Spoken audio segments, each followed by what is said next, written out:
il est quand même un peu difficile de reprendre la parole après les témoignages et les interventions qui viennent d'être faites. Alors, je dirais que lorsque Jacques m'a sollicité pour intervenir ici, d'abord il l'a fait très tardivement, il a fait 10 jours, en plus. Donc c'est posé le problème à la fois des thèmes à aborder et de la période. Parce que bon, c'est vaste, hein, notre problématique. Et on a choisi ensemble de traiter, si vous voulez, du Marseille des années 34-36. Alors, je vais le faire d'une manière lapidaire, hein, parce qu'autrement on sera encore là le matin, et d'autant plus que vous avez prévu aussi les témoignages qui vont renforcer, je dirais, cette mémoire, qui vont renforcer, je dirais, notre approche historique. Alors, le choix de la période 34-36, elle n'est pas originale. Hein. Bon, je dirais qu'elle est banale, elle n'est pas surprenante. Bon, au niveau international, ça a été dit, c'est bien sûr l'arrivée des régimes fascistes au pouvoir. Et ça, c'est fondamental pour comprendre ce qui va se passer. 1922, l'Italie mussolinienne, avec les Squarditti. 1933, Hitler, avec ses chemises à Et la France des années 30 n'est pas, si vous voulez, exempte de ce mouvement. Hein. Je crois que les années 30 en France sont marquées par une affirmation de plus en plus forte des mouvements de droite, de la droite ultra, nationaliste, xénophobe. Et cette droite, elle n'hésite pas, si vous voulez, à côtoyer, voire à s'allier avec des mouvements ou des groupements se réclamant ouvertement du fascisme. Et là, je rejoins ce qui a été dit tout à l'heure. C'est vrai que dans la période actuelle, il nous faut réfléchir hein, entre le fascisme et le populisme, qu'est-ce que cela recouvre, peu importe. Alors, Marseille, si vous voulez, n'échappe pas à ce mouvement. Si on prend par exemple ce qui se passe, la droite ultra-radicale, qui est structurée autour des grandes familles du négoce et de l'armement, et en particulier autour de la famille Fraissinet, avec Jean Fraissinet, à la tête des Croix de Feu. Eh bien, Fraissinet n'hésite pas à s'allier avec Simon Sabial pour fonder un journal qui est Marseille Matin. Alors, Sabiali, vous connaissez, hein, mais je crois que je rappelais quand même, à l'origine, il est membre de la SFIO, il a milité pour l'adhésion à l'internationale communiste, il a adhéré à la SFIC, il en est exclu le 18 mars 1923, et il va fonder ce qu'il appelle la Fédération communiste autonome du Parti communiste, puis le Parti socialiste communiste. Et il va s'appuyer sur les phalanges prolétariennes, ce qu'il appelle les phalanges prolétariennes, c'est des groupes hein, qui se proposent de rayer du champ de Marseille la Fédération communiste officielle. Et ces groupes vont bien sûr hein, être dirigés par les deux truands notoires du milieu marseillais, vous le savez, Mantoura Descarbone et François Spirito.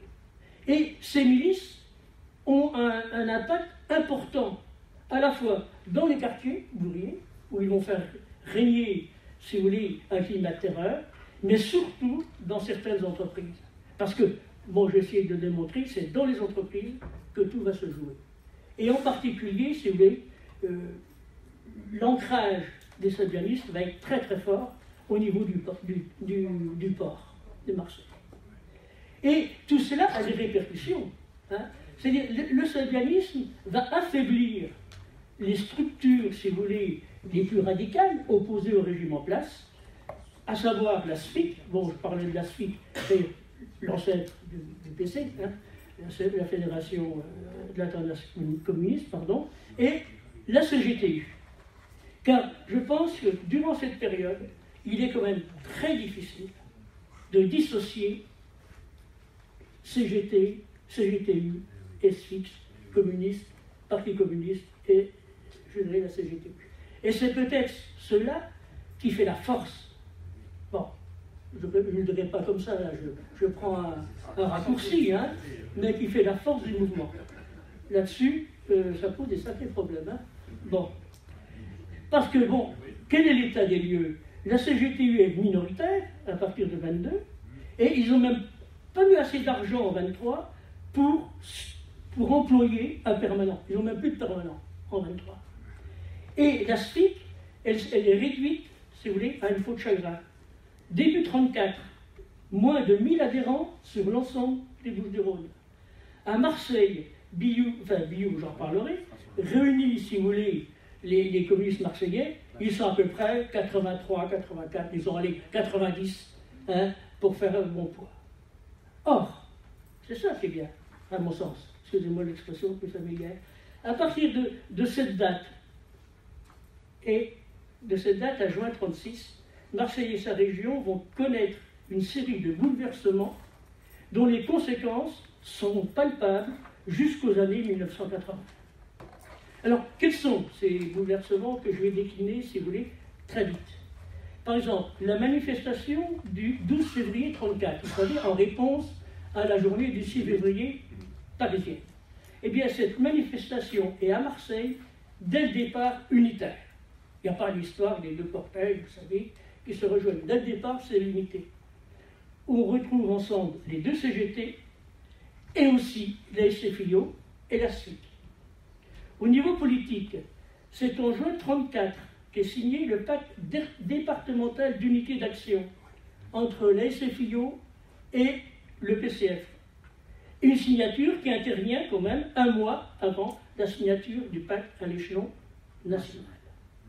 Et au niveau syndical, la réunification des deux CGT est scellée les 4 et 5 janvier 1936, 2 mois avant le congrès de réunification au niveau national. Donc, si vous voulez, il y a bien un mouvement là qui s'est passé. Et puis, je ne vais pas insister sur les résultats des élections, parce que ça, c'est intéressant. En 1934, Christoffel est élu conseiller d'arrondissement à la Beltenay. Et il bat un sabianiste, Louis Ferrer. Et il le bat parce qu'il y a eu là un désistement du candidat socialiste, Jean Duchemin. Hein? Parce que, bon, c'est bien beau d'être fort, mais encore faut-il réunir, rassembler. Et en 1935, à Marseille, c'est quand même la victoire de la liste SFIO, qui est conduite par Tasson, hein, et qui l'emporte au deuxième tour sur la liste Sabiani, Ribaud et Eugène Pierre. Et Sabiani perd ici toutes ses responsabilités municipales. Et si je prends en 1936, c'est le Parti communiste qui apparaît comme le grand vainqueur du nouvel ordre électoral. Il obtient ici 3 circonscriptions, une en Arles, avec l'élection d'André Mouton qui bat le maire Quenin, et 2 à Marseille, avec bien sûr les victoires de Jean Christoffel, et surtout la victoire de François Biou, qui bat Sabiani sur ses propres terres. Alors, comment expliquer tout cela? Comme assez extraordinaire. En l'espace de quoi? 2 ans, même pas. Alors, je vais donner quelques pistes, hein, je vous dis tout de suite. Au premier plan, je mettrai celui des changements qui traversent les structures politiques. Et en particulier la SFIO, qui change un peu, j'expliquerai comment, et surtout la SFIC et la CGTU, qui restent les moteurs de l'ensemble. Alors, au niveau de la SFIO, c'est l'émergence de ce qu'on va appeler les néo-socialistes. On appellerait ça maintenant, je ne sais pas, les socialistes de gauche, ou je ne sais pas comment on dirait, c'est-à-dire des gens qui ont refusé l'adhésion à l'internationale communiste, mais qui ne sont pas hostiles à un rapprochement électoral avec le nouveau Parti communiste. Et parmi, si vous voulez, ces militants, j'ai cité tout à l'heure Jean Duchemin, hein, qui va jouer un rôle important, et c'est grâce à lui, à son désistement en 1934, que par exemple Jean Christoffel va être élu le premier communiste à Marseille depuis 1922. Hein. Et je rappelle que Christoffel sera quand même maire de Marseille à la Libération. Et si on prend, si vous voulez, la SFIC et la CGTU, je crois que les changements se font parce qu'arrivent à Marseille de nouveaux dirigeants qui ne sont pas marseillais. Ils viennent de l'extérieur. Et qui ont trouvé rapidement leur place, qui ont su, si vous voulez, s'appuyer sur des militants chevronnés, parce que quand même, il y a des militants très, très chevronnés, et qui vont débusquer de nouvelles personnalités pour mettre en place une nouvelle politique qui est initiée cette fois-ci à l'échelon, si vous voulez, national. Et pour prendre en compte les nouvelles réalités économiques et politiques issues de la crise des années 30, je n'insiste pas, hein, ça a été décliné ce matin. Alors, ces deux personnalités, c'est Billaud, bien sûr, pour le SIC, et Sénédélec, pour la CGT. Et ils vont unir leurs efforts pour intervenir auprès des militants les plus marqués par l'anarcho-syndicalisme.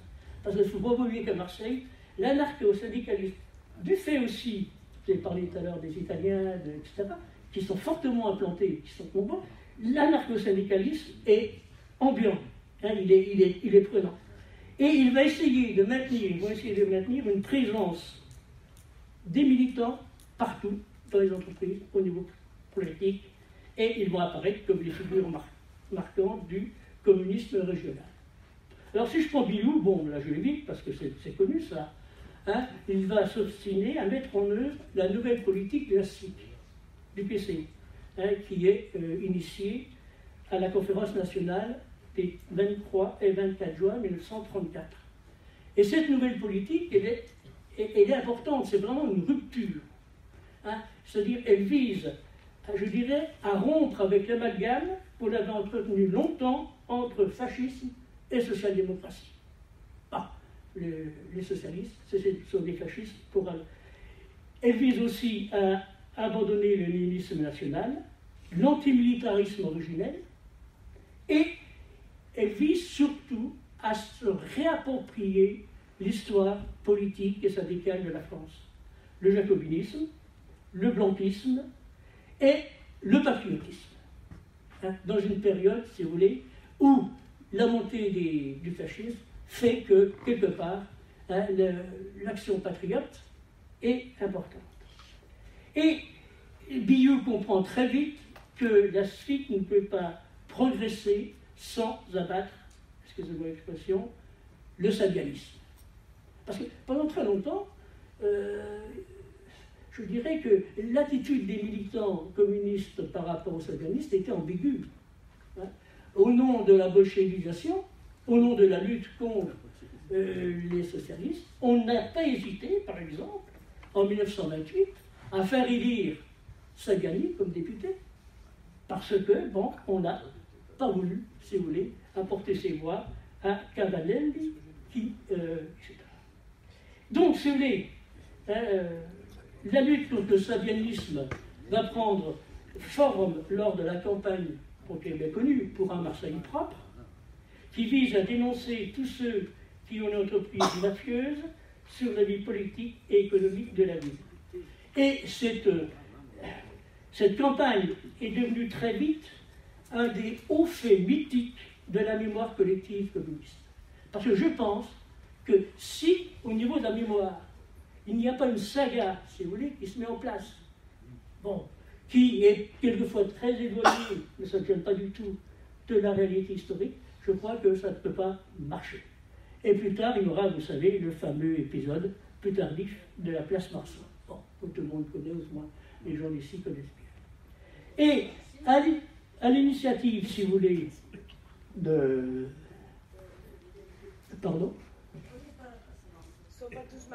Ah, c'est très simple, place Marceau, c'est un meeting, vous savez, à l'époque, lorsqu'on faisait des meetings politiques, on avait le droit d'avoir des contradicteurs.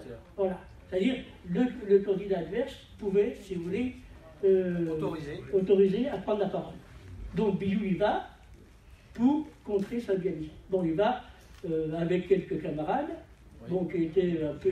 Dans les poches étaient quelque peu, si vous voulez, pesants. Hein, et, bon, il arrive plus ou moins à parler, etc.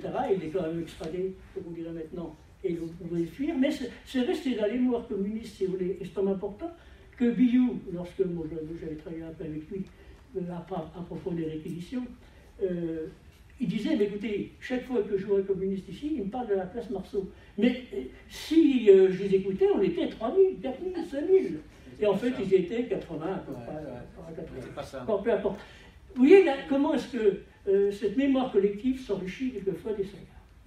Et à son initiative, si vous voulez, va se former le 7 novembre 1935, vous me retirez si je suis trop long, un comité de Marseille du Front Populaire, présidé par Duchemin, et on va retrouver tout le monde là. Chauffard de l'UDCGT, Nédélec de l'UDCGTU, Christoffel du comité Asselin-Pléguet, Depaillet du comité de vigilance des intellectuels antifascistes, de Tramoni de la SFIO et Billou du PCF. Et en fait, sont réunis dès 1935, je dirais, toutes les composantes de ce qui va être sur les forces du Front Populaire. Et Nédélec, pareil, lui aussi, il vient à Marseille pour réorganiser la CGT agonisante, et il va multiplier ses encouragements au niveau des sections syndicales d'entreprise pour qu'elles multiplient les actions les plus dures pour s'opposer aux conséquences néfastes de la crise économique. Et donc on a une succession de grèves très minoritaires, très minoritaires, dans laquelle, si vous voulez, les militants sont très rudement réprimés. Bon, vous savez qu'à l'époque, dans certaines entreprises, vous faites grève, le lendemain matin, vous prenez votre caisse, comme on dit, au chaud de sac, et vous êtes licencié. Or, ces luttes successives, si vous voulez, vont permettre aux syndicalistes d'apparaître comme les meilleurs défenseurs des intérêts des salariés. Et progressivement, leur action va faire en sorte que les adhérents de la CGT, de ce qu'on appelle la vieille CGT, la vieille maison, eh bien, vont progressivement venir côtoyer ce qu'on appelle les mousquetaires à l'époque. Vous savez, on s'envoie des injures, et au-delà des injures, plus facilement des coups de poing ou autre chose. Et ça va favoriser, si vous voulez, les réunifications des sections syndicales, et ça dès 1934, dans les entreprises. Par exemple, alors je vais en décliner, les cheminots d'Aix-en-Provence vont se réunir en syndicat uni. En 1934, en novembre. Les Marseillais aussi. Après, c'est les taxis, les dockers de Port-Saint-Louis, les cheminots de Camargue, les raffineries de sucre, etc. Donc, dès la fin 1934, si vous voulez, il y a un tournant politico-syndical qui se passe ici, et tout cela par des actions dans les entreprises. Et on a, à partir des années fin 1934, début 1935, une série d'actions qui vont favoriser, si vous voulez, les grandes grèves de 1936. C'est pas venu comme ça, je crois que c'est comme 68, on dit 68, les grèves sont venues, si on regarde les années 67, c'est très compliqué, hein, il y a des conflits peu importants. Alors, je vais en citer, si vous voulez, trois. La chimie, en 1935, où là, à l'appel de la CGTU, tous les gens des ouvriers du caoutchouc industriel se mettent en grève. Une grève très dure, 8 semaines, sans avec l'unité des personnels. Et, in fine, ils obtiennent quand même des satisfactions, puisque les bas salaires sont augmentés de 5%. Alors c'est vrai que ça nous paraît assez différent, une augmentation de 5%, mais c'est énorme à l'époque, puis même maintenant c'est 5%. Et surtout pour les retraités, ce serait encore mieux. Deuxième, si vous voulez, action, c'est celle qui affecte les mines de Gardanne. Les mines de Gardanne, dans lesquelles la CGTU vient de s'imposer aux élections professionnelles de 1935. C'est pas rien dans les mines. Et on organise une marche de la faim. Une première grande marche de la faim de France, le 23 mars 1935. Et on va donc partir de la mine, des mines. On va aller quand même en train jusqu'au Bagne, parce que Marseille, Gardanne au Bagne, ça fait quand même du chemin. Et là, on va donc cheminer vers Marseille. 3000 personnes peut pratiquer. C'est bien quand même, 3000 personnes, avec tous les militants de la CGT et de la CGTU, avec les élus socialistes et du lieu. Et surtout, si vous voulez, lorsqu'ils arrivent à Marseille, les mineurs vont vont voter une motion qui demande, si vous voulez, la réunion dans une seule union départementale des confédérés et des unitaires. Donc, si vous voulez, hein, il y a bien convergence au niveau des entreprises parce qu'il y a des actions qui correspondent, si vous voulez, un peu à la nécessité du temps. Et troisième action, c'est celle qui va concerner le personnel de la manutention portuaire, le port. C'est Marseille, le port, c'est important. Surtout à l'époque, hein, il n'y a pas 200 dockers à l'époque, comme maintenant, il y a 300 dockers. Hein, à l'époque, il y a 6 000, 7 000 dockers. Hein. Et là aussi, hein, réaction contre la politique des écoliers, qui vont diminuer les salaires. Nous sommes en décembre 1935, et il y a grève, conduite par la CGTU, avec Victor Gagnère, hein, et qui va, si vous voulez, les gens de la CGTU vont être les plus actifs, et ils vont surtout écarter 2 anciens responsables sabialistes, nazis et Savaldini.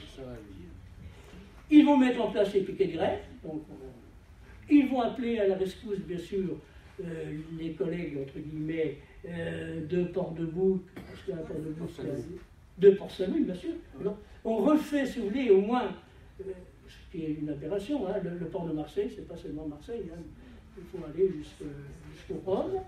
Et, eh bien, l'issue est favorable. Ils vont obtenir, si vous voulez, hein, la fin des réductions de salaire, et surtout, Gagnère devient le premier secrétaire général du syndicat CGT du port. Et donc, là, au niveau portuaire, on a une radicalisation des structures politiques, enfin syndicales, et je dirais que le port va rester pendant longtemps, c'est sûrement un peu moins vrai maintenant, mais un modèle pour l'ensemble des salariés de l'ensemble du département. Donc, en conclusion, si vous voulez, hein, j'ai insisté sur ces mouvements, parce que je pense que ce sont les dynamismes des mouvements sociaux à l'intérieur des entreprises qui vont pousser, d'une part, à la réunification des syndicats. C'est vrai que quand il y a un émiettement syndical, on sait très bien que c'est difficile, et on le voit bien maintenant, hein, de s'accorder. Bon. Et surtout, hein, derrière, ce je bien qu'il faut faire attention, derrière ces luttes revendicatives, il y a toujours une lutte contre le fascisme ambiant. L'un ne va pas sans l'autre. Et c'est ce qui, lorsqu'on, bon, vous avez sûrement parlé tout à l'heure, j'en sais rien, lorsqu'on regarde les conflits, par exemple, qui ont lieu à Marseille contre le gouvernement de Vichy, parce qu'il n'y a pas d'occupation. C'est vrai que lorsqu'on regarde les tracts, il faudra mettre un certain temps pour voir, si vous voulez, des appels véritablement à ce qu'on a appelé après la résistance. Mais dans l'esprit, lorsqu'on discute avec les gens qui ont animé, qui ont animé cette période, eh bien, pour eux, lutter contre Vichy, lutter pour des revendications, si vous voulez, salariales, ce qu'on appellerait économiques, etc., c'est au-delà lutter contre la politique imposée par le fascisme. Voilà. Je vous remercie.